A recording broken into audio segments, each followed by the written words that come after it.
ربك مرجعا أرأيت الذي ينهى عبدا إذا صلى أرأيت إن كذب وتولى ألم يعلم بأن الله يرى كلا لئن لم ينته لنسفعا بالناصية ناصية كاذبة خاطئة فليدع ناديه سندع الزبانية كلا لا تطعه واسجد واقترب. Wassalamualaikum warahmatullahi wabarakatuh.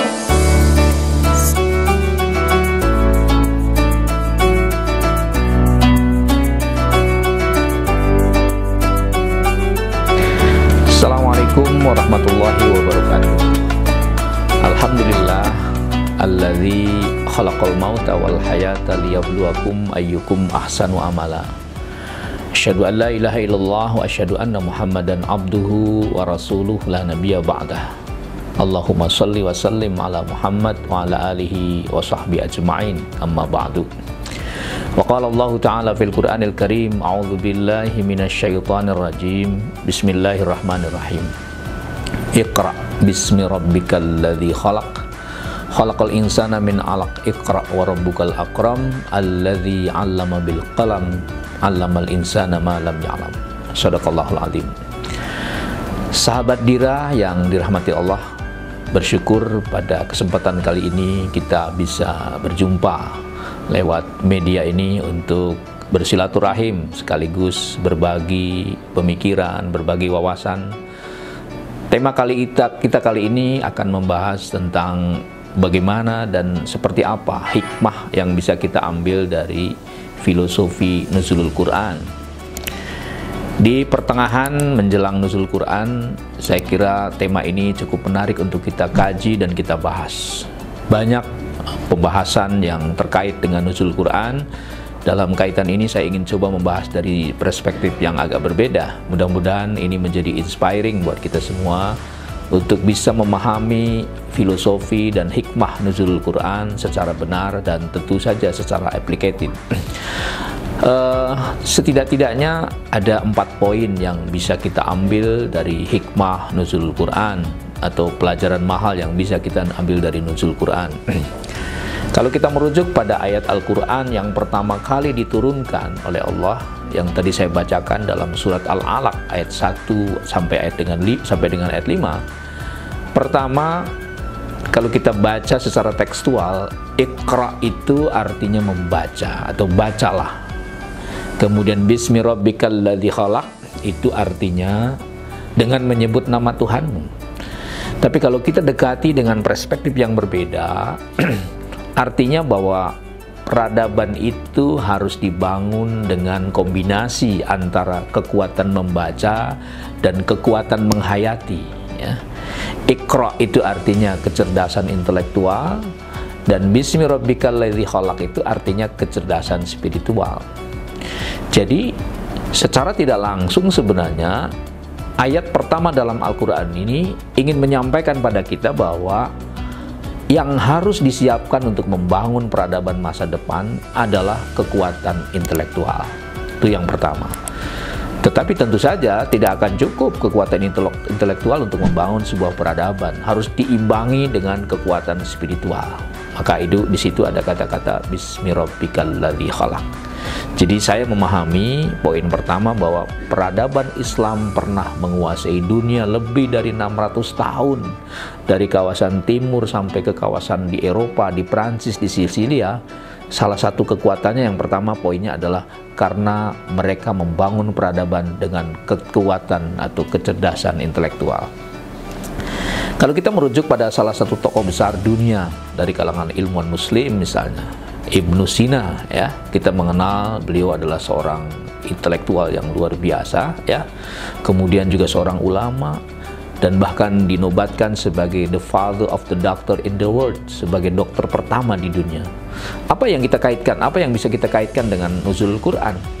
Ternyata Ibnu Sina sebagai tokoh besar dunia yang menjadi bapak dokter pertama dan menginspirasi pikiran-pikirannya bagi peradaban dunia, itu di usia kurang dari 10 tahun sudah mampu berdialog secara fasih dengan Al-Quran. Nah, artinya apa? Membangun peradaban, kata kuncinya adalah berdekatan dengan Al-Quran. Al-Quran adalah inspirasi untuk membangun peradaban, dan salah satu poinnya adalah kecerdasan intelektual. Jadi ketika kita memahami Iqra secara kontemporer, secara lebih modern, itu artinya bahwa bangunlah peradaban dengan kekuatan dan kecerdasan intelektual. Dan terbukti ternyata intelektualisme itu, ya, science dan knowledge itu adalah inspirasi kuat dari ajaran Al-Quran. Jadi nuzul Quran yang sesungguhnya adalah bagaimana kita mengambil inspirasi bahwa Quran itu punya peran yang sangat efektif untuk membangun peradaban di sektor kecerdasan intelektual. Imam Syafi'i misalnya, ya, dari kalangan ulama imam mazhabul arba'ah, kenapa beliau dikenal sebagai tokoh yang banyak memberikan inspirasi bagi peradaban keilmuan dalam bidang hukum, ya, Islamic jurisprudence. Di beberapa negara maju di Eropa dan beberapa negara lain, metodologi pengembangan hukum itu ternyata juga terinspirasi oleh tokoh besar yang namanya Imam Asy-Syafi'i. Jadi Imam Syafi'i tidak hanya dikenal di kalangan masyarakat muslim, tapi juga dikenal di masyarakat modern di Eropa terkait dengan bidang metodologi hukum. Lalu pertanyaan besarnya apa? Kenapa Imam Syafi'i begitu hebat, begitu dahsyat dan luar biasa dalam pikiran-pikirannya? Karena di usia yang sangat dini, Imam Syafi'i sudah mampu berdialog dengan Al-Quran secara fasih. Maknanya apa? Al-Quran itu memberi inspirasi bagi lahirnya peradaban keilmuan. Jadi artinya, memahami secara mendalam tentang nuzul Quran itu artinya kita mencoba merekonstruksi bahwa Quran itulah satu-satunya kitab yang memberikan inspirasi bagi pengembangan peradaban keilmuan di dunia, ya. Dan tokoh-tokoh besar yang saya sampaikan tidak hanya 2 orang, banyak sekali tokoh-tokoh besar yang menjadi bukti bahwa Al-Quran menjadi inspirasi bagi lahirnya peradaban-peradaban besar. Ada satu komunitas di Eropa namanya Willis Murphy, ya, satu komunitas yang punya kegiatan melakukan riset-riset buku-buku bermutu. Beliau mengatakan dalam satu statementnya bahwa peradaban maju di Eropa dan sekarang di Amerika dan di beberapa belahan dunia yang luar biasa maju itu merupakan hutang budi terhadap peradaban Islam yang dibangun dengan Al-Quran.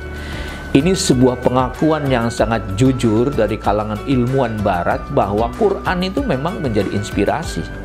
Jadi sesungguhnya memperingati nuzul Quran tidak hanya terjebak pada persoalan seremoni, acara-acara formal, tetapi bagaimana kita menangkap semangat bahwa Al-Quran itulah sebagai sumber peradaban bagi keilmuan di dunia. Itu poin pertama.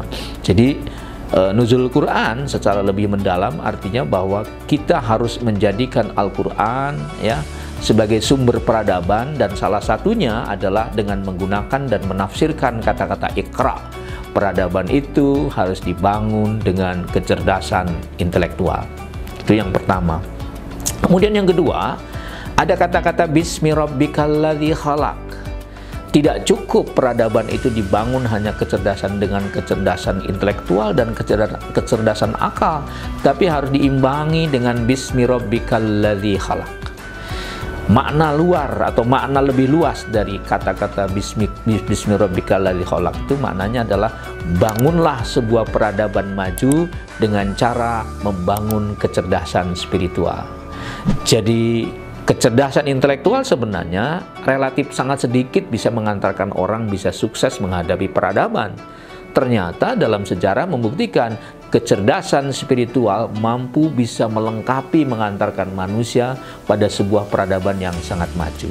Jadi poin yang kedua dari peringatan nuzul Quran itu adalah menjadikan kecerdasan spiritual yang dalam bahasa agama harus berdekatan dengan Allah, maka peradaban bisa terbangun dengan baik. Sekali lagi, para pemirsa sahabat Dirah, ya, yang berbahagia, kalau kita lacak kembali pada profil para ulama zaman dulu yang tadi saya sebutkan, Ibnu Sina tidak hanya cerdas secara intelektual, tidak hanya memiliki IQ tinggi, tetapi juga dia seorang yang memiliki integritas, punya akhlak, punya moral, dan seterusnya. Artinya apa? Nggak mungkin sebuah peradaban dibangun hanya mengandalkan kecerdasan intelektual. Ibnu Sina sadar betul membangun peradaban harus diimbangi dengan kecerdasan spiritual, punya integritas, punya moral, punya kedekatan pada Allah, dan seterusnya. Jadi di samping sebagai ilmuwan, beliau juga seorang ulama, seorang ahli tafsir, seorang yang sangat faqih dalam beragama. Begitu juga tokoh-tokoh yang lain. Nah, kalau kita lihat kembali bahwa Islam pernah mengalami apa yang disebut dengan glorious past, ya. Glorious past itu kejayaan di masa lalu. Jadi 600 tahun bahkan lebih tidak ada sebuah peradaban yang bisa survive dan bertahan lebih dari 600 tahun kecuali peradaban Islam. Kenapa? Karena mereka dibangun dengan inspirasi dari Al-Quran. Salah satu poinnya tadi, kecerdasan intelektual, kecerdasan spiritual. Kemudian poin yang ketiga yang bisa kita ambil bagaimana membangun peradaban dengan Al-Quran. Tentu ketika kita ingin membangun peradaban masa depan perlu ada model, ya. Perlu ada role model, perlu ada tauladan, ya. Sahabat Dirasah, ya, yang sangat berbahagia, Dirah, ya, sahabat Dirah yang berbahagia, perlu ketahui bahwa tidak mungkin sebuah peradaban juga akan sempurna kalau kita tidak punya role model, tidak punya tauladan. Krisis yang terjadi di dunia modern yang paling berbahaya sebenarnya bukan krisis ekonomi, ya, bukan krisis politik, ya, bukan krisis energi, tetapi yang paling berbahaya adalah krisis keteladanan. Jadi ketika kita ingin membangun peradaban dari Quran, perlu ada role model dari Al-Quran. Ini semangat dari nuzulul Quran. Jadi bagaimana mencari model, siapa sebenarnya model yang ideal untuk membangun peradaban? Tentu kita akan segera menjawab, model terbaik dalam membangun peradaban yang merupakan perwakilan dari esensi Al-Quran adalah Nabi Muhammad SAW. Jadi Muhammad adalah model terbaik untuk membangun peradaban masa depan. Kenapa?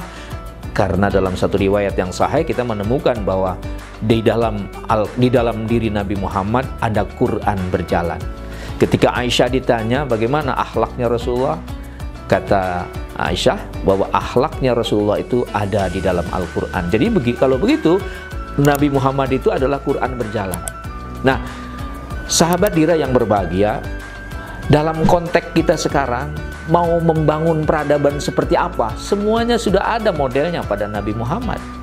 Kenapa? Karena Nabi Muhammad itu salah satu prototipe manusia paling lengkap dari berbagai spektrum. Apa misalnya?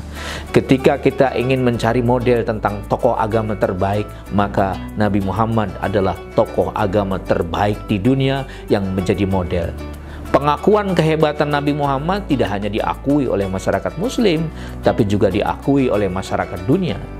Kita pernah mendengar ada sebuah buku yang ditulis oleh Michael Hart, seorang orientalis dari Inggris, yang mengatakan dan melakukan riset bertahun-tahun. Dia mengatakan bahwa manusia terbaik dari 100 tokoh yang berpengaruh di dunia, nomor satunya adalah Nabi Muhammad SAW.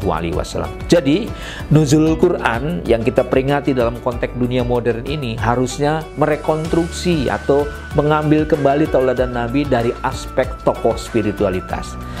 Yang kedua, apalagi yang bisa kita ambil model dari Nabi Muhammad? Ketika kita menghadapi problem politik di dunia seperti sekarang ini, ada potret buram dalam politik modern seperti sekarang ini, maka kita perlu mengambil potret model Al-Quran berjalan dari Nabi Muhammad. Kenapa? Karena Nabi Muhammad juga seorang elit politik. Beliau memimpin negara, sebuah negara Madinah, berhasil membangun Madinah Charter, Piagam Madinah yang menjadi pedoman hidup bernegara, yang belakangan kemudian apa yang dilahirkan oleh Nabi menjadi inspirasi bagi lahirnya peradaban civil society di negara-negara maju. Artinya apa? Ketika potret politik buram, maka kita perlu nuzulul Quran dengan cara mengambil model Nabi Muhammad, karena Nabi Muhammad adalah representasi dari Al-Quran. Kemudian yang kaitan dengan pendidikan, sahabat Dira yang berbahagia, ketika pendidikan kita mungkin di dunia sekarang ini mengalami potret buram, maka kita perlu merekonstruksi model pendidikan yang diajarkan Rasulullah. Kenapa? Karena Rasulullah pun seorang pendidik yang profesional, ya. Nabi Muhammad adalah perwakilan dari Al-Quran. Nabi Muhammad adalah Quran berjalan. Dalam salah satu spektrumnya adalah beliau seorang pendidik. Bisa kita bayangkan ketika Nabi pindah ke Madinah, dalam rentang waktu hanya 10 tahun, Nabi Muhammad berhasil membangun sebuah peradaban dan melahirkan murid-murid terbaik. Kurang lebih ada 115.000 murid Nabi Muhammad. Dan itu kelasnya kelas dunia. Apa maknanya? Keberhasilan Nabi Muhammad mendidik para sahabatnya dan murid-muridnya sampai di angka 115.000, berarti Nabi Muhammad itu adalah pendidik terbaik. Jadi ketika kita mengalami proses persoalan pendidikan yang kurang baik, ya, yang kurang menemukan visinya, maka sudah saatnya nuzul Quran ini merekonstruksi kembali, mengambil model kembali pola pendidikan yang diajarkan Nabi sebagai profesi pendidik. Kenapa? Karena Nabi Muhammad adalah seorang pendidik dan perwakilan dari Al-Quran berjalan. Saya kira itu, sahabat Dira yang berbahagia, kesimpulan dari kajian kita kali ini, nuzulul Quran tidak hanya terbatas pada acara-acara seremoni, ya, yang sifatnya formal, tapi bagaimana kita mengambil pesan secara filosofis tentang makna nuzul Quran. 3 hal yang harus kita perhatikan untuk membangun peradaban dari nuzul Quran. Yang pertama, peradaban harus dibangun dengan kecerdasan akal. Jadi perlu pendidikan yang terbaik. Kemudian yang kedua, peradaban harus dibangun dengan kecerdasan spiritual, kecerdasan hati, integritas, moral, dan akhlak. Dan yang ketiga, peradaban harus dibangun mengikuti model yang sudah ada. Dan model terbaik dari sebuah peradaban masa depan adalah Nabi Muhammad SAW. Itulah beberapa poin kajian kita pada kesempatan kali ini. Sahabat Dira yang berbahagia, mudah-mudahan apa yang saya sampaikan walaupun singkat akan memberikan inspirasi tentang makna lain dari nuzul Quran. Sahabat Dira, jangan lupa setelah tonton video ini like, komen, dan subscribe ya channel YouTube Al-Falah, yaitu Al-Falah Cirebon Channel. Al-Falah, cerdas, berakhlak mulia, berprestasi. Terima kasih. Assalamualaikum warahmatullahi wabarakatuh.